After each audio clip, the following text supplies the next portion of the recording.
Hello everybody, how are you doing? Welcome back to Man City Unplugged, your very own Man City fan channel. Sit down, Jose Mourinho. Sit down, Spurs. You don't beat Man City by just parking the bus. You don't beat Man City by repeating the same tactics over and over again. Jose, your previous things have gone.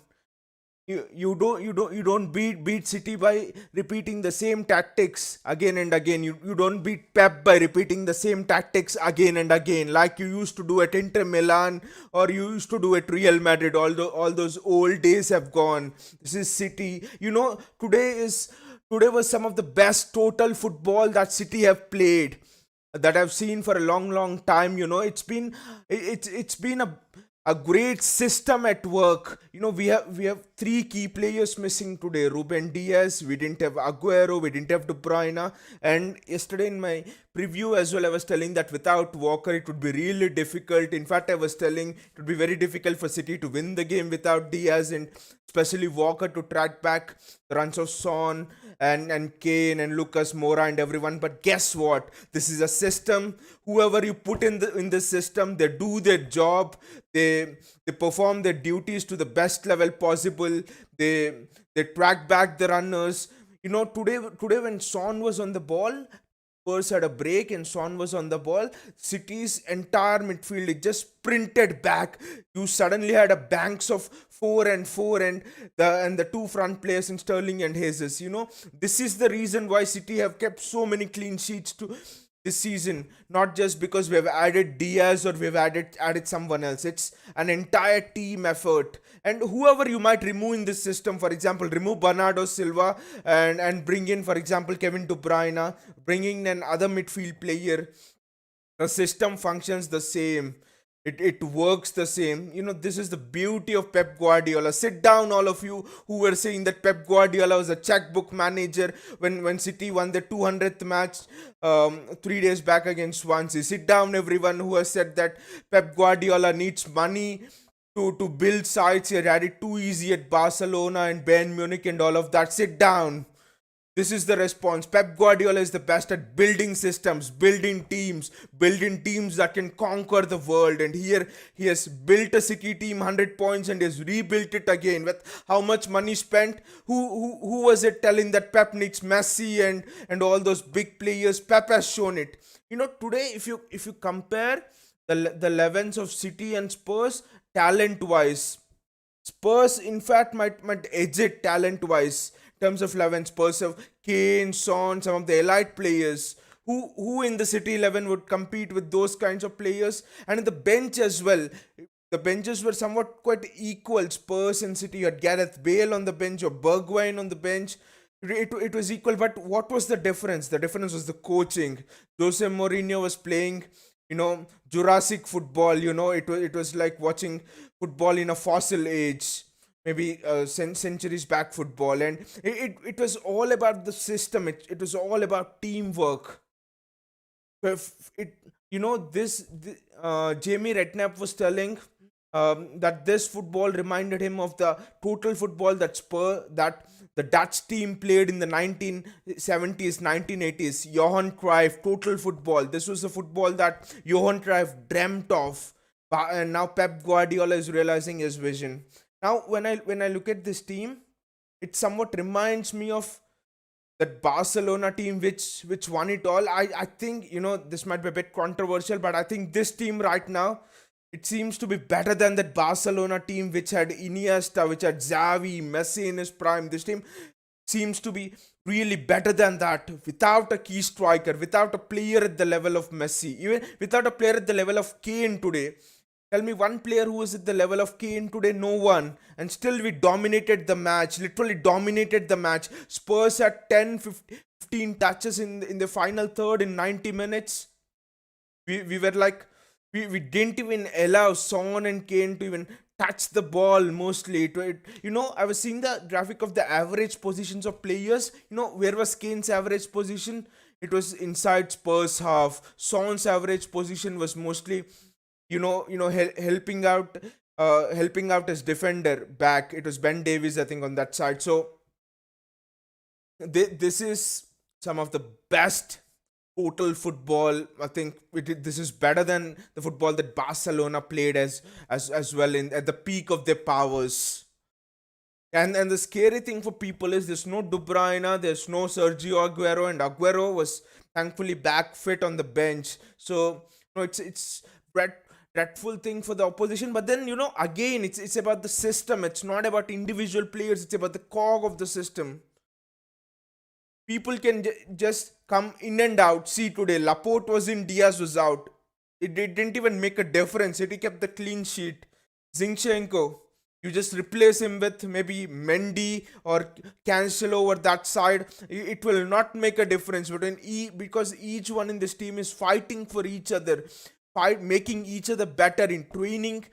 They're working so hard, because if Pep sees the levels of if the levels of a player are dropping in training, he'll just drop them, and then City are going on this incredible run. The player who is dropped, he knows he will have a hell of a task to get back again into this team. So no, this means better competition for places, a healthy competition for places. Everyone is not just fighting for themselves, everyone is fighting to make each other better. In that way they're growing, the team is growing.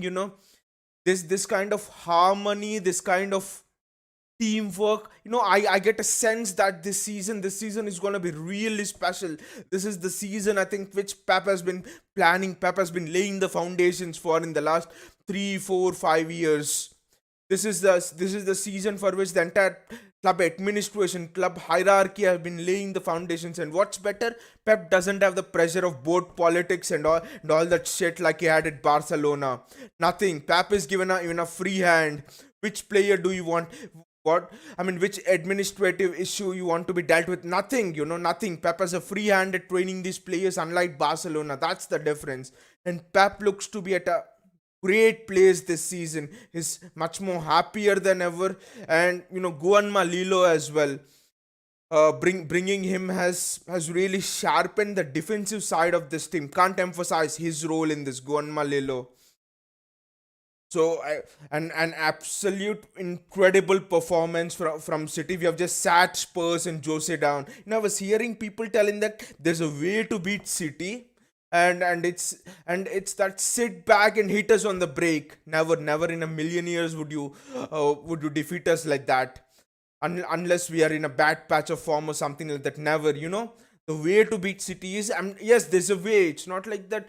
Um, any team is invincible and there's no way to beat them. Even when Barcelona were at the peak of their powers, there was a way to defeat them. Now the way to beat City is to be brave and not be cowardly and sit back and park the bus. The way to beat City is to be brave and play through our midfield, play through the press of our midfield, play those small intelligent passes. That's how you beat City, to be brave. But when you do that, you leave yourself susceptible to the counter. That's what I'm telling. To beat City, you need to be willing to lose. You need to be willing to commit. You need to be willing to forego a goal, perhaps on the counter by City. So those are the types of risks you need to take to beat City. So it's not easy. That's why when someone will beat us, we'll applaud it. Then it's not easy at this point. Doesn't mean that we are invincible. There's no team in this world is invincible. But then you need to work hard and show your character to beat this City team, to beat our team is to play with character and courage. Then we will respect you. Then you can come at us. Not this cowardly fossil football shit, Jurassic football shit, sitting back and trying to nick us on the break with a Son and a Kane. What is it? Are you playing FIFA on Park the Bus? I think FIFA should introduce in other mode. There are modes, right? Park the Bus, attacking, ultra attacking FIFA. They'll introduce fossil football. Seeing this Mourinho style of football at Spurs. Anyway, now let's come to the player rankings. It's By the way, let me have a few words on the game. It was a fantastic game. I mean, you might have guessed it from the way I was telling total football, and everyone were performing their roles and all of that. But there was a controversy about the first penalty, whether it should have been a penalty or not. After the penalty as well, I had a friend call me and tell me that no, it should not have been a penalty. I've received some messages that no, it should not have been a penalty. At, If you ask me honestly, the penalty was soft. It was very soft. And as Jose Mourinho described it in the interview, it's a modern day penalty. No, they're like those 50-50 decisions. And if you ask me honestly, I think the referees association or whoever framed the rules should have a look at how penalties are given, just like they had a look at that handball rule. The handball rule at the start of the season was ridiculous. Wherever your arm is, if it strikes your arm, it's a penalty. That's how it was given at the start of the season. Then they revised it. I think the penalties are just becoming a bit softer penalties are being given. I mean, they have to look at the rules, but according to the rules, it's again a penalty, because I don't think even the penalty which City conceded against Liverpool last season was a penalty. So with these decisions, I sometimes think whatever goes around comes around. At the end of the season, they all of them even out.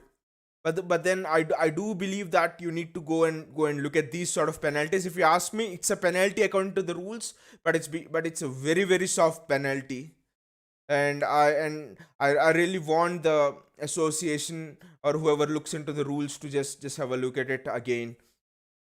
Now, my problem was not the penalty. Did Spurs lose because that penalty was given? Would Spurs have made a fist out of the game if that penalty was not given? No. The beauty of that play was, it was not the penalty. It was the positioning of Gundogan. Gundogan put himself, between Højbjerg and the centre back. So Højbjerg was given a big problem. Does he track Gundogan, or what does he do? He lost the man, and as a consequence of which Højbjerg had to make the challenge. So it was just a beauty. The penalty was a consequence of the work that Gundogan had done to drive the penalty in the first place, to drive that action from Højbjerg in the first place. So on the balance of play, whatever Jose Mourinho might moan, I know that Jose Mourinho will hold on to this excuse that, oh, the penalty is a modern day penalty, it should not be given the first goal, it ruined the game. Kane hit the bar, that should have gone in, it could have given more fuel for us to play, and all of that. No, no, no, no. On the balance of play, the penalty that Gundogan got was, it was really fair, because Gundogan made the run, he drived the penalty, he bought the penalty. So if it was not for the penalty, City would have scored for sure. We had created 3-4 chances in that first half. So the penalty was just a consequence of the beautiful total football that we were playing. And then the second goal and the third goal was the second goal was all about Raheem Sterling. He just literally ran through the width of the penalty box from left to right. Ben Davis had a horrid game today. Raheem Sterling was just on to Ben Davis with his pace and everything. And Gundogan again is in such rich vein of form that he held his run, and then he ghosted through at the right moment, and Raheem Sterling's back to form. His bang on back to form. I told it to you in the previous two matches as well. Raheem Sterling's back to form, and he held the ball back for Gundogan, and Gundogan ghosted through and then just finished it. Gundogan is in such rich vein of form that he would not have missed that. And the third goal was just an Ederson magic. We'll talk about it more when I'll go through the ratings as well. So let's go through the ratings. First, Ederson. I really wanted to give Ederson a 10 in this match. The ball, the assist for the third goal. You don't often see players congratulating the assist maker more than the goal scorer, but it happened in this case. Ederson, that the ball that he played, before Ederson was playing that ball, you could just see that Gundogan was just pointing, played there in onto that spot, and Gundogan was ready to bend his run between Davis and the other centre back, and Ederson exactly put the ball there. People might tell, it's not lucky. Of course, we all know how good Ederson is in passing. It's just outrageous. He should be a midfield player. I just imagine how good of a midfield player he can be if he played in the midfield. So Gundogan just pointed it to him there like this, and he bent his run, and Ederson put the ball there. Then Gundogan, he outran Davinson Sanchez. He outmuscled Davinson Sanchez. He literally put Davinson Sanchez down, and then he scored the goal. Fantastic assist. It was a piece of art, but the way Gundogan just took his shot, outpowering the defender, that was a goal which Sergio Aguero, which the best forwards in this in this division, best forwards in Europe would have been proud of. What an assist by Ederson, what a goal. And Ederson, I think from the corners of Spurs, Ederson came out well. His handling was really good. He had to make one or two saves, but not much. Mostly his passing today was excellent. There were, apart from this, there was another pass where he literally put Sterling in one on one. Don't know how he does that. Ederson should be kept as goalkeeper slash. Ederson should be a creative goalkeeper. He should not be a goalkeeper. Creative attacking goalkeeper. CAG for Ederson. That should be his tag, not a goalkeeper. Fantastic 9. No mistakes at all. I just gave him a 9 because he didn't have any spectacular saves or something like that to make. No mistakes at all. I mean, from the last 16 games, at least from the last 2 weeks, more, I think none of our City players have gone below 7. 7 has been the below par ranking for all of our City players. The average ranking has been in 8 or 9. So that has been the superiority of whoever comes into this team. Let's go on to Zinchenko. You know that I was not that confident about Zinchenko, especially heading to these different run of fixtures. Zinchenko was okay for me against teams like West Brom, against teams like Burnley, against teams at the bottom half of the table. But then, against top teams, I was not sure about playing Zinchenko. If you see in my preview and the lineup that I put out, I always have Cancelo on that side, or sometimes on Benjamin Mendy on that side, on the left hand side, because against Liverpool, I thought that it would be the first major test of Zinchenko, because I thought that Salah would outmuzzle him literally. The skill of Salah, the pace of Salah, there's no way that Zinchenko would survive. And I even feared for Zinchenko, if he played those games, what would happen to his career? Just imagine a game, big game, you're skinned by someone like a Salah or Mane or someone like that, or a Son. What would happen to your career? All your confidence would go. And I thought it was bad for City as well, because we needed Zinchenko throughout the season, for the rest of the season, with Mendy's injury problems and everything in mind. But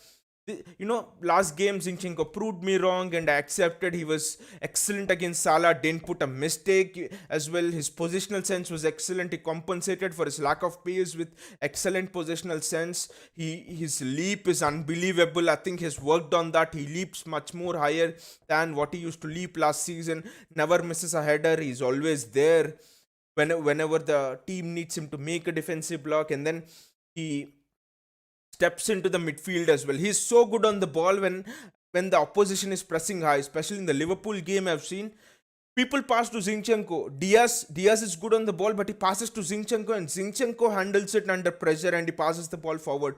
So Zinchenko for me has been a carrier of the ball. First major test was passed against Salah, and today I really feared for him. Whoever would play on that side, be it Son or be it be Lucas Moura. So Lucas Moura was, he had pace. Lucas is nuisance to deal with actually in terms of his skill and all, but Zinchenko dealt with him excellently well. Fantastic.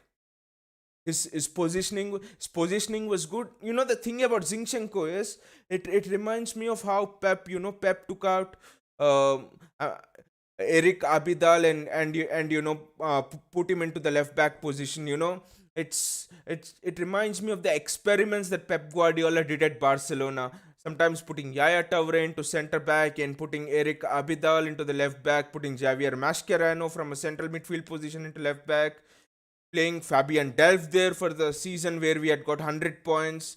So, but the important thing about Zinchenko was that the positions he took up in the midfield, especially it gave Tanganga a real headache. Who, I mean, as a fullback, when your opposite fullback, when he steps into the midfield, what do you do?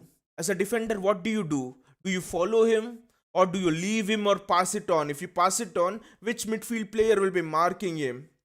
It's a big nuisance. I mean, see, the total football of City in this game was made possible by the positions that both the fullbacks took. Cancelo made those runs through the midfield. It was like a hot knife cutting through butter. It was those diagonal runs. Imagine that you start from right back, from you're hugging the touch line, and then you end up at the left corner of the penalty box, the opposition. How do you mark him?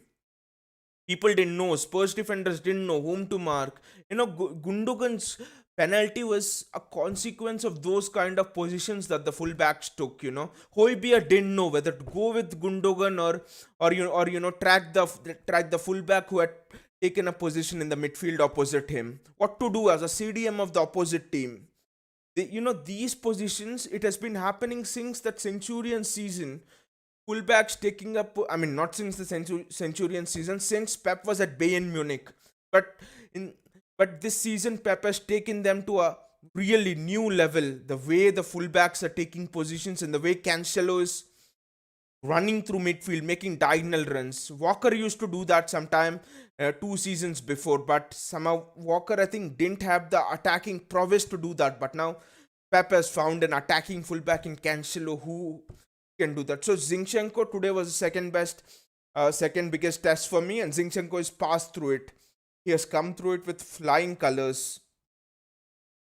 Now I think it is prompting me to say that Zinchenko is probably in the list of the top five fullbacks in the league, top five, not fullbacks, top five left backs in the league. You might agree or you might not agree, but yes, just tell me why shouldn't I count him in the top five fullbacks in the league?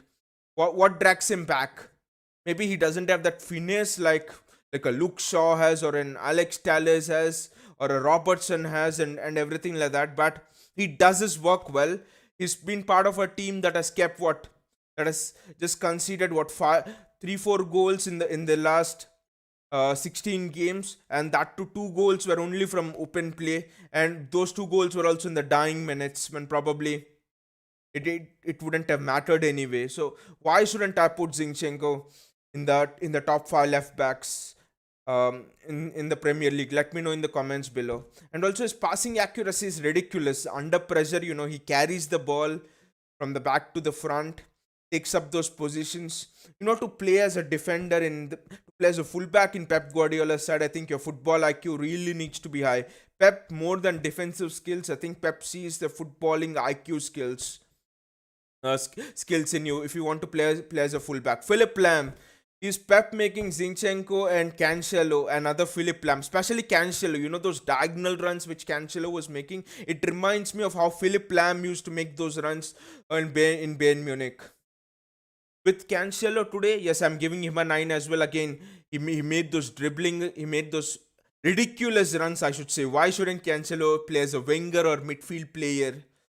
I think it's time Pep starts Cancelo in that midfield position. I think there'll be games when Pep starts Cancelo in a midfield position. He was making those dribbling runs. The only thing about Cancelo is that his final product. Maybe if he can work a bit on his shooting, especially from outside the box, Cancelo will be the top right back in the world. There's nothing more for him. Before the start of this season, Cancelo's defensive priorities were there for everyone to see. There was talk that he would return back to Juventus and things like that. Defensively, Cancelo was shite. Let's be honest. Before this season, 1.5 year ago, and there were rumors flying around that City will sell him. City have bought another defender who can't defend. City have just bought him for the attacking flair. Cancelo was shite. That's why Juventus sold him. Otherwise, why would Juventus sell him? But Cancelo has gone back, put his head down, worked under Pep, developed his defensive qualities, and has come back. Javi Martinez is an example. Or for example, Jerome Boateng is an example of how Pep can improve that defensive qualities in you.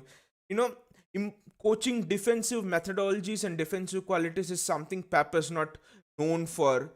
I mean that's the perception of people. Pep actually does that as well. Jerome Boateng was a side defender at City. He was not good enough even for City team when City was struggling to get into top 10 in those days. And when Pep went to Bayern Munich, what happened with Jerome Boateng? Jerome Boateng, from a reject in a team that was struggling to get into top 10 Premier League, became a world class defender. Became a defender who was playing in Champions League semi-finals, who was almost the best defender in Bundesliga and in Europe. So, Pep's coaching of defensive qualities is really underestimated. great piece written by, I mean written in Pep's biography. The, the author recalls that Javi Martinez, Pep sees Javi Martinez defending when he was at Bayern, and he tells him, what are you doing? And Pep was not impressed with him, and then he tells, for a month Pep was teaching Javi Martinez what to do, and for a month, after the regular training sessions for 3-4 hours every day, you could hear those shouts in the Allianz Arena training ground where Bayern Munich were practicing that, Javi Martinez, go there, go here, maintain your positional sense. All of those things, Pep really, really works hard on players. And Cancelo's passing accuracy as well was 85-86% today, ridiculous again. Seeing that they're fullbacks, and they are the people who have the duty of carrying the ball under pressure through the midfield and sometimes even to the opposition penalty box. And Cancelo, he was varying his runs. Sometimes he was, going, making those diagonal runs through the midfield. Sometimes he was holding the width and Sterling was going in. Sometimes he was taking up those positions in the central midfield. So Cancelo is like a floating player, floating fullback. He's like a ghost player in the system. No fixed position for him. Zinchenko, maybe he has limited attacking prowess abilities. That's why, but still, Zinchenko also made a marvelous run into the box today, but just was ridiculous enough to shoot. So both the fullbacks, especially Cancelo, is making those audacious runs forward. So a 9 for him. Again, I would have given him 10, and there would be no questions asked. Just a 9 because there was not much for him to defend. On the defensive side, he did what was asked of him. He tracked his runners and everyone well, but other than that, nothing much for him. John Stones. John Stones, there were 3 or 4 moments again for me, especially against Harry Kane. One on one, John Stones was faced against Harry Kane. Kane was almost entering into the box in 1 or 2 situations, and John Stones just held him up so that all of his other teammates could come and regroup, and then he just eased him out of the ball, showed him on the weak foot. Now John Stones, he has become this no nonsense defender. John Stones, I've seen him in the past few games, one on one against Anthony Martial in that Carabao Cup game, one on one against Harry Kane in this game. I've seen him against some of the best dribblers, in this league in the last few games. And no panic. And earlier John Stones would have dived in literally, but now John Stones, no panic, nothing, just eases him off the ball, has all of his concentration, trying to read what the attacker is trying to do, ease him. Do not put a tackle in until it's required. That's been the prime attribute of John Stones this season. He's not had to put a single tackle in one-on-one situations mostly. He's just using his body strength, easing the attacker off the ball, showing the attacker on his wrong side, and simple things like that. People say Pep doesn't coach tackles, and Pep has admitted it as well in a press conference 2-3 seasons back, and that's true. He doesn't need to coach tackles when you can coach things like this. Use your body strength, ease him off the ball, show him off on the weak foot. When you can use your football IQ. David Silva, people say, doesn't get tackled. Why does he not get tackled? Because his football IQ is just on another level. He's so fast. By the time the tackle comes in, Silva is gone. The same thing here with John Stones. Pep Guardiola, for me, has taken taken defense of this City team to another level, taken the defensive qualities to another level. He has literally shown how it's done without panicking, without putting last ditch tackles in. Laporte, for me, it was just, again, I told, it's a system. It didn't seem that Laporte was playing. It seemed as if Diaz was only playing. You could have just mistaken Laporte for Diaz if you hadn't seen the team news. It was so smooth. There was no difference in the way the passing was done, way one-on-one defending was done. Again, Laporte today had a one-on-one against Heung-min Son, defended really well. One-on-one against Sissoko, I think, in the second half, defended it extremely well, very calm. In a season, this makes me really happy, makes me laugh as well. In a season when opponents are searching for centre backs, no centre backs for Liverpool, they had to make a panic buy in the January transfer window. The centre backs for United are shite. Lindelof, Maguire, I mean they're shite, and any even the most loyal United fan would agree with it. Tottenham are struggling for centre backs. Alderweireld, Vertonghen, all of them are out of their depth, out of their prime. Davinson Sanchez, doesn't cut it. Joe Rondon doesn't cut it.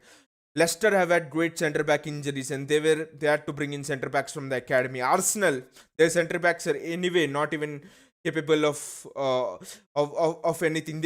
Arsenal centre backs, let me tell you this: Arsenal centre backs are not even capable of defending a picnic from a bunch of ants. That is how poor Arsenal centre backs are. So all of the teams are struggling for centre backs, and you have City with people like Laporte struggling to get inside the team. People like Eric Garcia, people like Kyle Walker.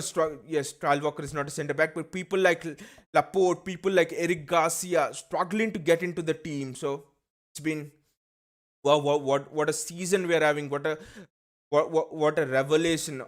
What a great inspirational season from John Stones, I should say. Again, this I give a bit of credit to the way Pep, has trusted John Stones, for example, has trusted Laporte, has trusted Diaz, for example. And he has just given them games, he has told them to attack, he has coached them well, the positional sense. So Laporte's an 8. Again the same thing for me. Didn't have great deal of defending to do. One on ones, 2 3 times he faced one on ones, though he had cover at the back, and he did it really well. The passing was excellent. By the way, the switch of play from both the centre backs was really excellent. It's just wow. The ball, City turned defense into attack in a whiffy. You just close your eyes for a second and City is on the attack. That's how fast City's attacks were today. Some of City's attacks. Now Rodri. It was a surprise for me that Rodri took the penalty. A surprise because I had Gundogan in my fantasy team. I was having him since this rich vein of goal scoring form for him has started. So that was the only bit of disappointment for me, that I had Gundogan in the team, in the fantasy team, and Rodri took it. But then again, the penalty was not good, to be fair. The penalty was not good, but the only saving grace for it is, the only reason why it went in is he struck it low and he struck it powerfully. When you strike it low in a penalty situation, you always give yourself a 80% of a chance. But when you strike it high, when you want to find the top corner, it might go with the bar. The keeper could save it if he guesses the right way. But if you strike it low with power, it mostly goes in. So that's something I would really give Rodri credit for. But I just think we have to resolve this issue very fast, because Champions League is coming, and in Champions League, I tell it to you again and again. Pep Guardiola in his press conferences emphasizes it again and again. In the Champions League, it's people are merciless. They have deadly strikers, and if you miss a penalty, it happened with City. I think against Spurs only, when Spurs went to final 2 seasons back, when we were chased all the way by Liverpool and we won the title. So Aguero missed a penalty in our away leg, and we went out by away goals. So ironical. That's the thing that can happen. So I'm a bit worried in a penalty aspect, but what a good headache to have, that you're not worried about the overall aspect of how the team is playing, but you're just worried about taking penalties, about who will take penalties, and all of those things. So Rodri, apart from that penalty, but he was cool and calm in that penalty. That's fine. But apart from that penalty, Rodri, I, I have always been a bit critic of Rodri, but nowadays I'm just softening on him. I'm giving him credit, especially in the last 5 6 games.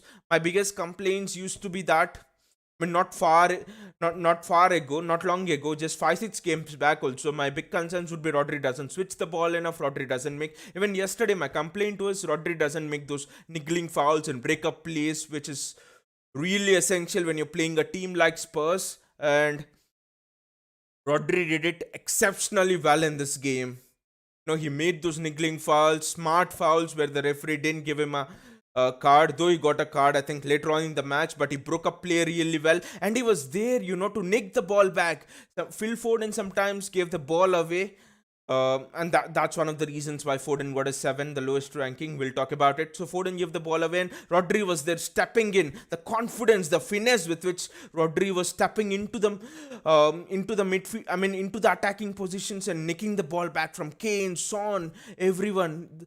The way in which Rodri was putting his body and easing the ball from the players, it reminds me of Sergio Busquets, but with greater defensive ability, with a greater physicality.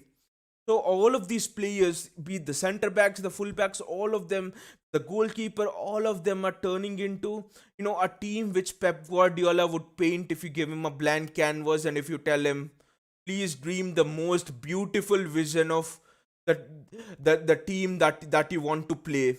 The perfect Pep Guardiola team, and he would carve out players like this. He would draw players like this, players like Ederson, Cancelo, Stones, Rodri, the qualities. He would carve out a system like how City is playing today in his most beautiful, melodious dreams. So Rodri is turning out to be a dream Pep Guardiola player, I would say. No foot wrong, and he's slowly inheriting the qualities that Fernandinho was really good at, nicking the second balls, making those niggling fouls, imposing himself into the face of the opposing attacker, filling all of your attackers with confidence that I'm there holding alone. I can hold the post single-handedly. All of you go forward. It's it's been a stunning display from Rodri. Players like this, Rodri, Fernandinho, they don't get into your player of the month. The player of the month was given to Gundogan, and if he continues this form, it will be given to him in February as well. But Rodri, he deserves a player of the month as well. The way he has been, breaking down attacks, he's the master of this orchestra. He's the master conductor of this orchestra. He is the leader on which this entire team is ticking. He is the one who's drawing this painting. He is the one who's knitting everything through. Rodri, for me, yes, I take back all of the criticism, and the criticism was right. He was not doing those things well, but Rodri's switch of play was excellent today. The way he was slipping passes, his decision making was much quicker. He sees someone bending his run and he slips him through, like he did against Swansea. He sees Sterling free on the right hand side. He just diagonally passes the ball through, just switches it in a whiff. He's winning all the second balls. The criticism was fair then, but now Rodri has almost covered all of his weaknesses. For me, he is the best CDM in the world right now. People can question it; it will be controversial, but for me, Rodri is the best CDM in Europe and in the world right now. The way he's playing, not putting a foot wrong, and he's added a goal as well today. Fantastic display by Rodri. Probably I gave him a bit low 8. It should have been a 9. I again agree with that. I take it back again. It should have been a 9 for Rodri. Because in the previous fixture, I think I gave Rodri a 5 when City went to Spurs and lost 2-0, because it was Rodri's mistakes that literally lost us the match. Rodri was not at all good in the start of the season. That's where the entire criticism started from the fans, and I had to agree with them. I mean, we all were right to criticize Rodri, but then despite all of those criticism, the way he has bounced back, the faith Pep has shown him in him, the character that he had to, it's not easy single-handedly holding the entire midfield, especially when you have attackers like Salah, Mane, for example. In that Liverpool game, you have attackers like Son, Kane, Lucas Moura. Teams like United play with two CDMs, sometimes even three CDMs as well. I mean, they don't play with three DMs, but two CDMs. Leicester play with two CDMs, and Tielemans and NDD. Teams against Spurs in this season, against Liverpool in this season, have played with two CDMs, but Rodri has filled, and Pep also was playing with two DMs. If you see throughout at the end of the last season and at the beginning of this season, he was putting Fernandinho alongside Rodri, or he was playing Bernardo Silva alongside Rodri, and all of that, all of that stupid things. That showed that Rodri was bad and was not doing good, and Pep, had no trust in Rodri. But the way, Rodri has taken that criticism on his chin, he has put his head down, he has worked hard, he has grown into the player who, at this point of time, is the best in Europe, is the best CDM in Europe right now. Next player is Bernardo Silva. I mean, what can I say about this player? If Rodri doesn't get the player of the month which he deserves, when Bernardo Silva doesn't get the recognition which he deserves, because Bernardo Silva sometimes he sits in beside Rodri, sometimes he goes to the center back position. When we lose the ball, there were times we lost the ball and Son was running at our defense, Kane was running at our defense. The first player who starts the spring to get back, the work rate, is Bernardo Silva. The way he springs, it's just like a child. The enthusiasm, the attitude is just of a child to spring back. I haven't seen a creative player who has this much enthusiasm to do the defensive side. I won't say the dirty side, to do the lovely side of defensive work that really wins teams championships. This is the work rate, why this system of City is functioning so beautifully. Bernardo Silva, all over the pitch, goes to center back and collects the ball. Sometimes fills in for John Stones when he goes forward. Sometimes finds himself in the most of the times finds himself in that right back position, left back position. That does all tracks his winger, tracks his fullback always. Right from that Liverpool game 2 seasons ago, that was when first I saw the work rate that Bernardo Silva can give us, and he's continued it ever since. Bernardo has a good game, has a bad game, it doesn't matter. One thing is for sure, he'll give you the work rate. Yes, you can see the stats that Bernardo has no assists, no goals. His passing accuracy, like you expect in a City team, is in the 90s, high 90s. But then the beauty of Bernardo Silva is he's a selfless worker of the team. If you ask me, there are three pivotal elements why this incredible system of Pep City ticks. There are three very important elements that make this system tick. One is the defense, both the center backs, be it Diaz, Stones, Laporte, be it the center backs who are playing.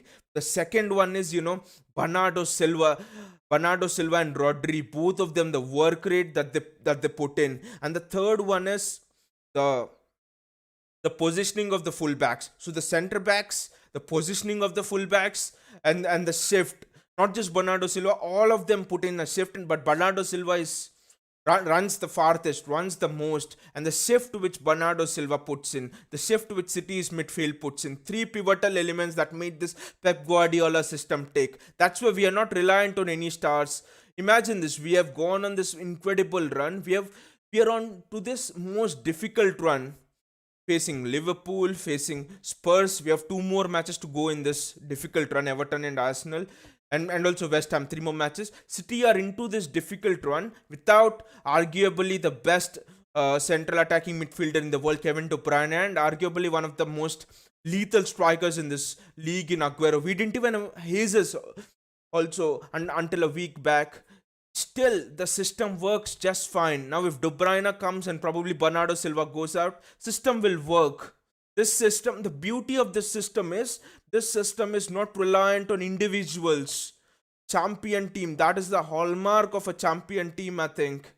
Not to be reliant on an individual. And let me put this right: Pep has not done this before. In Barcelona, that system was reliant on certain individuals. You take out Iniesta from that system, or you take out Xavi, you take out Messi from that system. Huge difference. It makes a huge amount of difference. In Bayern, you remove, for example, a Lewandowski or a Thiago Alcantara or a Philip Lam. It makes an incredible amount of difference to that system. But why I say this system is the best. This is one of the best teams that Guardiola has coached, better than the Barcelona team which was at its prime, and the Bayern team is. You take out individuals out of the system, and it doesn't matter. The system functions. Now I'll tell you, probably no one in this team would get into the final team of the year, the best team of the league. Maybe Diaz would get into it, one or two players, but then still this team could win the league. That's how strong this team is. That's how strong this system is. You remember Barcelona, you remember Messi. You remember Bayern, you remember Lewandowski, Thiago. You remember this team. Whom do you remember? Kevin De Bruyne? Well, we don't. He's not there. We're still winning. Aguero? He's not there. We're winning. Foden? Foden doesn't start all the matches. Sometimes Mahrez starts, Sterling, well, sometimes Torres starts. Until 2 weeks ago, Sterling was not a starter. Gundogan, yes, he's in form, but could very easily replace Gundogan with a Bernardo Silva or with a Kevin De Bruyne, and the system would remain the same. Laporte with Diaz, Stones with Eric Garcia, Cancelo with Kyle Walker, Zinchenko with Mendy, Ederson with Stefan. Same thing. City probably I think now have two 11s, both which could be in the top four of the Premier League and be competing for the title. That's how strong we are. And also see the teams in this Premier League. Manchester United, who are our closest title rivals, remove Bruno Fernandes from the system, and I don't think United is even half the team. If you remove Bruno Fernandes from that team, I don't think even United finish in the top 10. You remove Jamie Vardy from that Leicester side. You know how Leicester lost against what Aston Villa, I think, a week back. From the Arsenal team, you remove Aubameyang. You know, from the Chelsea team, you remove a Timo Werner or a Tammy Abraham, or it's not the same. It's not the same. But that is the beauty of the system. That's why I'm telling this is the best team right now in the entire Europe, and it is better than what that legendary Barcelona team was, or what the treble winning team of United were, all of that, because you could pinpoint to certain individuals in all of those teams. This team is not reliant on individuals. That's what really makes me happy about this team. It's a system that takes through. Gundogan, what can I say about him? He is bringing me a lot of happiness nowadays, from the last 2-3 weeks, until he has, I mean, from when he has started all of those scoring goals. The day before he started scoring those goals, I put him in my fantasy team, fantasy draft team, and ever since, not looked back. The points he has given me, fantastic. Jokes apart, I mean, Gundogan was one who was occupying a Hoybier. There was one vital element in this game which Mourinho thought if it went in his favor, he could really boss this game and maybe get a result out of it. The element was Hoybier, or central defensive midfielder. Could he engage into City's attackers, and could he break City's attacks down? But Gundogan did a very interesting thing. He occupied Hoybier. He was just all around Hoybier, and Hoybier didn't know whom to mark. He occupied in a way both of Tottenham CDMs, but he occupied Hoybier to be, I mean, most of the time, and Hoybier didn't know. Hoybier couldn't orchestrate attacks. Hoybier is the brain of this team. In the past few matches, if you observe how Spurs played, Hoybier is the one who starts attacks mostly. Nowadays, Kane is not dropping as back, so Hoybier starts attacks, but Gundogan didn't allow him to do that. Intelligent positioning, he used to make those small runs into the box. He used to turn Hoybier inside out. Sometimes he used to go inside in the left flank, on the right flank. He used to swap with Bernardo Silva. Hoybier didn't know what to do with Gundogan throughout the match. That is the defining aspect. That is the intelligence of Gundogan. And sometimes Gundogan went up front. What will Hoybier do? Whom will he pass the responsibility to marking? Should he go with Gundogan or should he not? And Hoybier couldn't make a decision. It's the decision making that let down Spurs, and that let down Mourinho. No, it's all about. Yesterday we were discussing in the preview as well why Pep and Mourinho have been really successful. It's always been about matchups. Matchups of, for example, Reguilon against Mahrez in that return game early on in the season, which City lost and Reguilon won. The vital matchup in this game was, of course, Son against Cancelo and Kane against Stones, but vital matchup was Gundogan against Højbjerg, especially because City would have majority of the ball. And Højbjerg was clueless. Mourinho was clueless. He was clueless for two reasons. Gundogan was just drifting all around the pitch, and the positions which Cancelo and Zinchenko was taking. So I thought that Foden would be the natural heir to David Silva, but no, Foden is a bit of he is, like the name him, he's an Iniesta kind of a player. Drives in from that left wing and excellent carrier of the ball. But Gundogan, Gundogan is the real heir to David Silva. The way he just moves in the box, Gundogan is the is a David Silva is an exact player like David Silva with goals added to him. Just imagine if David Silva would have that little bit more goals added to him. If he would hit goals, he would have at least won a single Ballon d'Or easily. He would at least have been a contender for Ballon d'Or. That's what Gundogan has. He had that goal. He has that goals. He has that sense in front of goal, which Pep Guardiola always says. Gundogan, the positions he has taken, his IQ, and for the way as well for the goal. Yes, Ederson gave the assist, but if you freeze the clip there when you're watching the match highlights and you see Gundogan was pointing, he was just pointing to Ederson um, when he was just starting to band his run there, and Gundogan was away. Gundogan just pointed and he was away, and he knew that Ederson would find him somehow. And yes, but it was, yes, Ederson found him, but then the way, he outmuzzled, he outthought Davinson Sanchez, he outmuzzled Davinson Sanchez, he turned Davinson Sanchez, and then after doing all this thing, three things, he had the composure to slot the ball past Davinson Sanchez, and I mean past Hugo Lloris into the corner. There was no way Lloris could have saved that. Yes, Lloris should have saved the first two goals, but no way he could have saved this third goal. So the intelligence of Gundogan doing these four things in that split of a moment without losing his composure, I think. I just hope that the injury to Gundogan is not big and is fit, just like how Rodri. I just really hope, because of tough game against Everton and also Champions League coming through. But having this kind of a player, very rare. I think a player who has this much of a football IQ, and the and also he is really good attacking wise. The positions he takes up, the amount of goals he's scoring. Gundogan is in the race for the golden boot, by the way. He has got 11 goals in the Premier League, I think. And his defensive work is also excellent. The thing which is helping City, is the system to tick is Gundogan has played the CDM role for Dortmund. So his defensive qualities are good. Bernardo Silva, he always sits beside Rodri sometimes when City is out of possession. He tracks back and everything. So Bernardo Silva is really good at defending. So your entire midfield as well, Gundogan, Rodri, Bernardo Silva, is really good defensively as well. They track back, put in the work rate.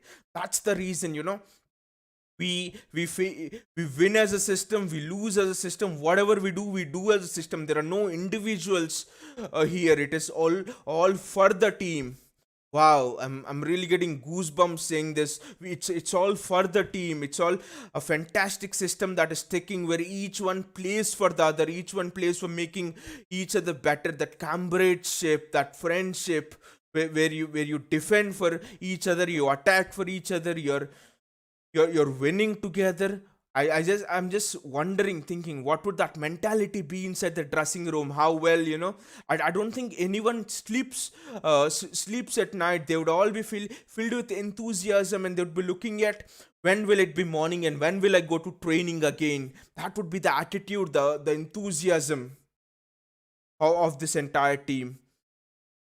Gabriel Jesus for me. Gabriel Jesus it's an 8. You might think he should have had a lower ranking for Phil Foden. Again, this team is not reliant on individuals. So please don't judge this team based on all of the stats that you have in front of you. Judge this team based on the work they're doing off the ball, the positions that they're getting into.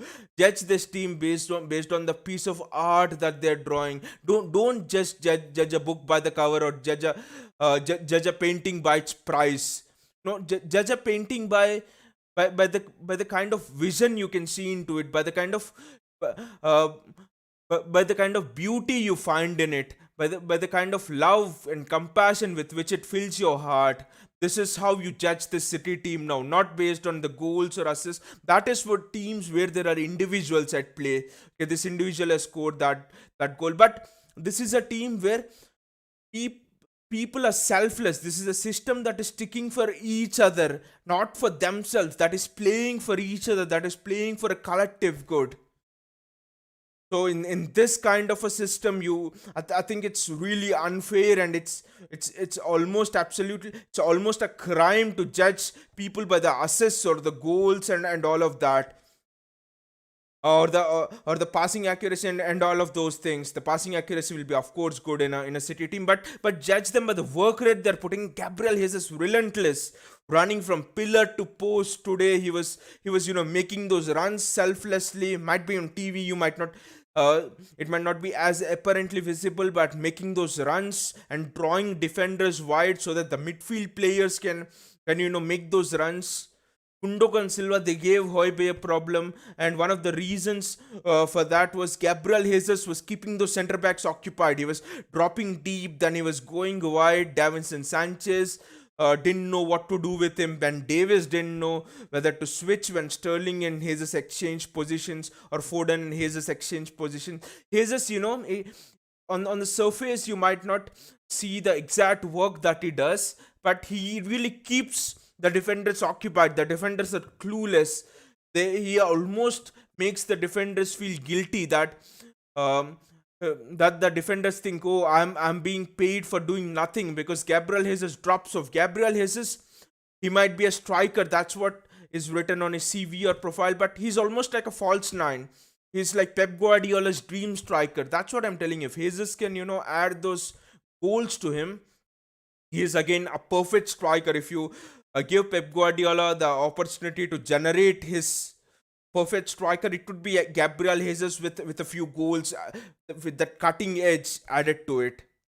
Otherwise, all-round game fantastic, and that's why it's an 8. Kept all of the Tottenham's defenders occupied and gave them a big headache. I think if you see it, the stats, especially in terms of the kilometers run, Jesus and Bernardo Silva will be the top two for sure. That's the amount of work rate, sacrificing assists and goals they're giving themselves for the team, for the betterment of the team. This is what inspires people. This is what inspires, for example, a Gundogan, a Sterling, a Foden to run back, thinking that here is a striker. Strikers are generally selfish.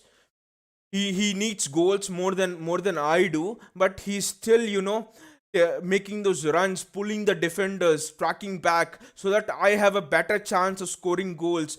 Instead of striking, he's laying it down on a plate for me. Why?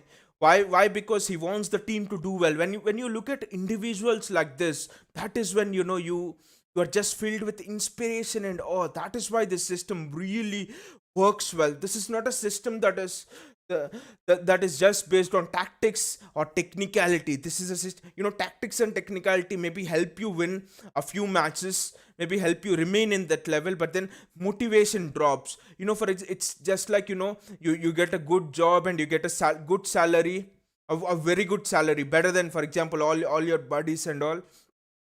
But okay, for first 6 months, for 1 year, for 2 years, that is okay. But then after that, you lack motivation comes down, because money or things like that, superficial things, can't give you that. So technicality and tactics, that is fine, but to maintain motivation, those are not enough. You need something else. Tactics, Antonio Conte won it with Chelsea by playing three at the back in shite football. But what happened? He was sacked the next season because the players didn't want to do it for him anymore. It was just boring. On Jose Mourinho is not able to make teams defend, beat United or beat Spurs. Spurs have done it well in the first half of the season, and there has been a drop off. Same thing with United. There has been a drop off when Mourinho was there. Why?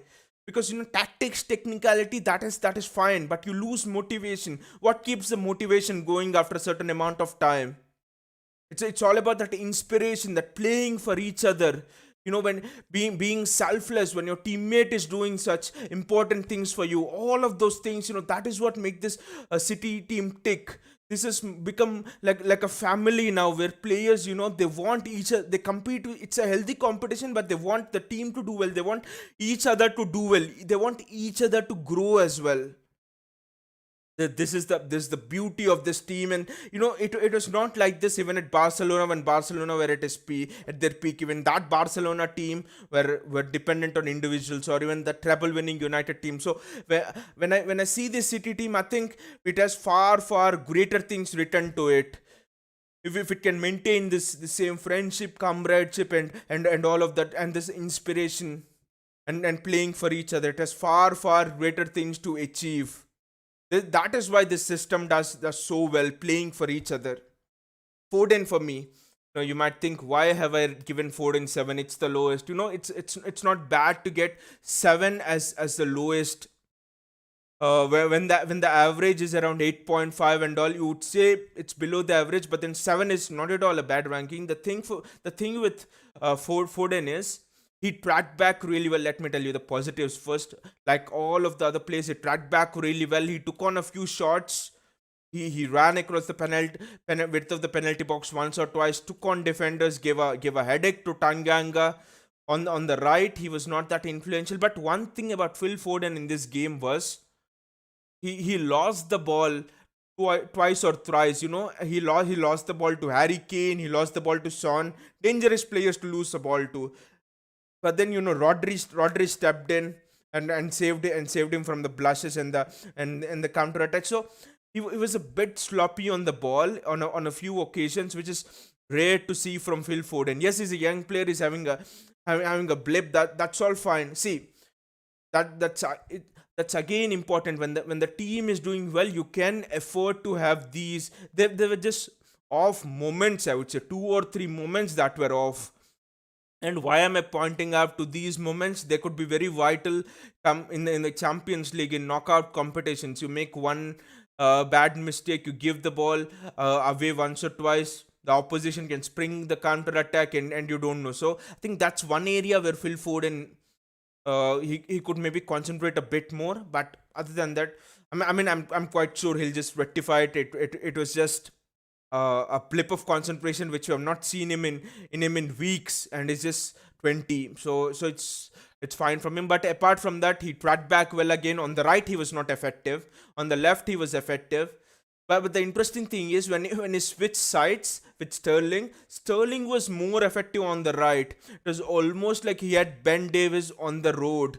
Ben Davies was literally pleading with Raheem Sterling to switch sides that much. How Raheem Sterling had got Ben Davies wasted. Down and out. Ben Davies is down and out.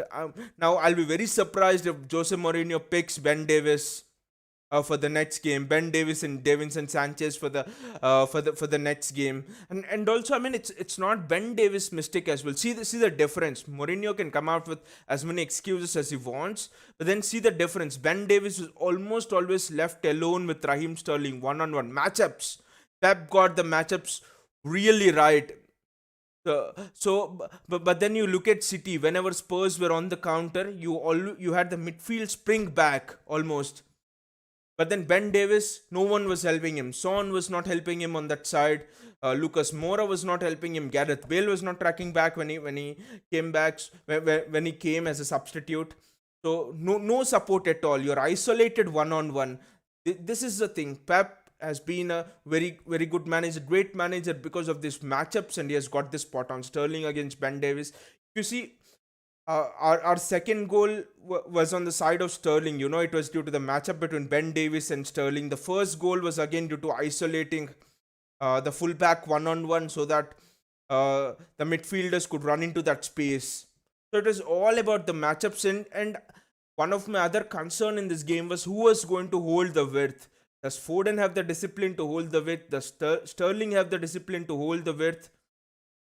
But both of them held the width excellently well, and Sterling was in supreme form today. And Foden tried to repeat that shot which he had done against Liverpool at Anfield, and he couldn't do it. There was one shot late in the second half, but then apart from those small lapses in concentration from Foden, which I'm sure he will learn, it's been again a perfect performance. That's why he's got a 7, or else he would get an 8 at least.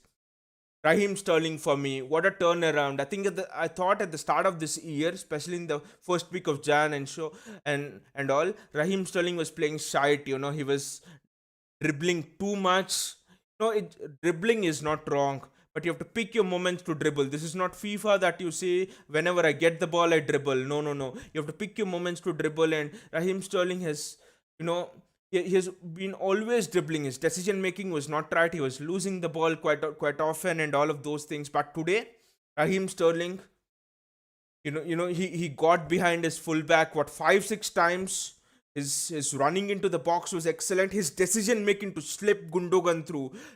When he ran into the penalty box, he had two chances to shoot, didn't take it because Davinson Sanchez was ready to block, and then Foden made a run, and that was a really easy pass to make to Foden, and Foden would have been a bit offside, I think, but it was an easy pass to make to Foden. But there were two things here. First thing, he realized that Foden was onto his weak foot if he made that pass, because then Foden was playing on the left, so he was cutting in on his weaker foot. So he waited and then he slipped in Gundogan.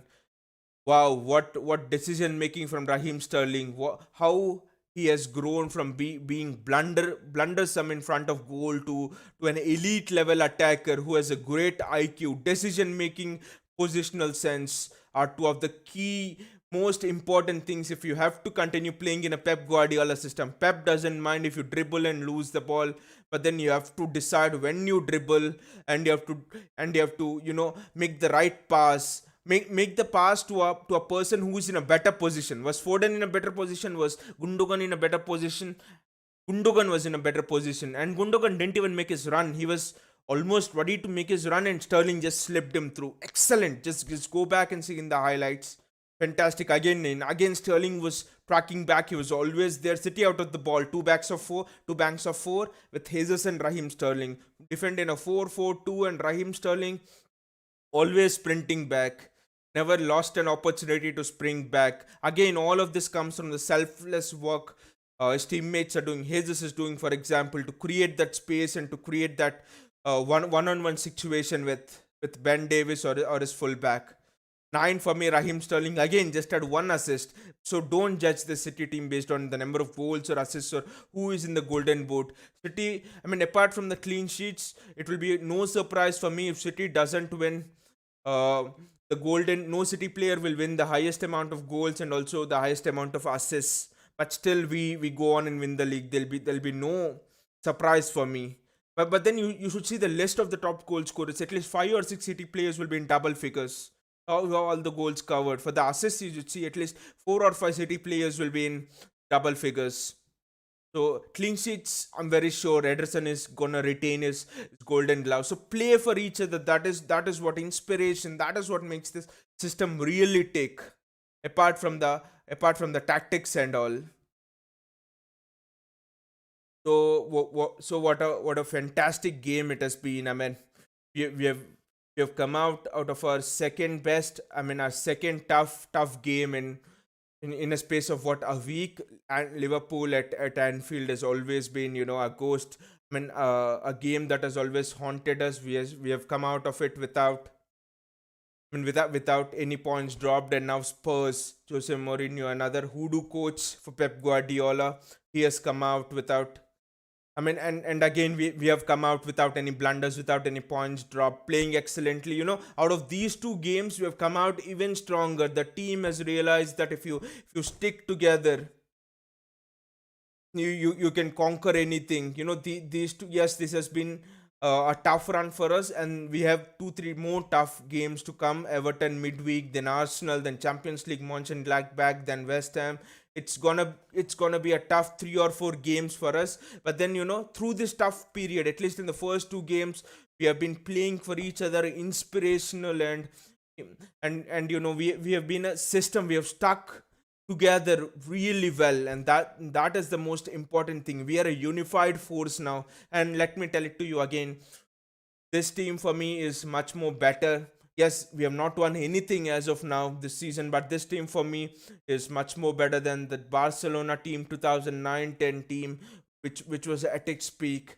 Just because of the way we are playing as a system, the sense of unity, the sense of comradeship, the sense of playing for each other, the sense of selfless work that we are doing. An excellent example, a great lesson to the rest of the footballing world, I should say, on how do you build teams. Fantastic display from everyone, I should say. And if you have liked the video, please click on the like button, and also please click on the bell icon and also on the subscribe button so that you can get notifications whenever I put in new videos. I'll again come to you tomorrow with a with a reaction on Pep Guardiola's post-match press conference for this game. Until then, take care and see you. Bye.